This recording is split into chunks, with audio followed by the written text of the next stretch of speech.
அம்மா நீ இப்பதான் முதல் தடவை இவளை பாக்குறல்ல? நான் சொல்வேனே கோவில்ல ஒரு அதிக பிரசங்கி சுத்தின்னு இருப்பான்னு. இவதான் அவ.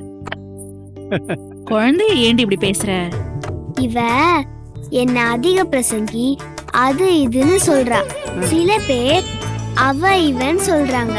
சில பேர் கோபத்துல இதை விட மோசமா திட்டுறாங்க. சில பேர் உரிமையில அன்பா திட்டுவாங்க. எல்லாத்தையும் கேட்டு கேட்டு பழகி போச்சுமா.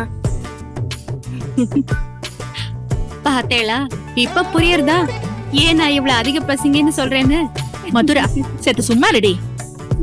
குழந்தை எவ்வளவு அழகா பேசுறா, கேட்டுட்டே இருக்கலாம் போல தோன்றது. ஆமா, கொலுவுக்கு எத்தனை படி வைக்கிறீங்க? 5 படிதான். 5 படி தான் வைக்கணுமா?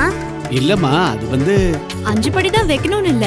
சில பேர் 7 படி வைப்பா, சில பேர் 9 படி கூட வைப்பா. ஒத்த படியில வைக்கணுங்கிறது தான் கணக்கு. பரவாயில்லையே, உன்னை மரமண்டன்னு நினைச்சேன். நீ படி வைக்கிறத பத்திலாம் தெரிஞ்சு வச்சிருக்கியே.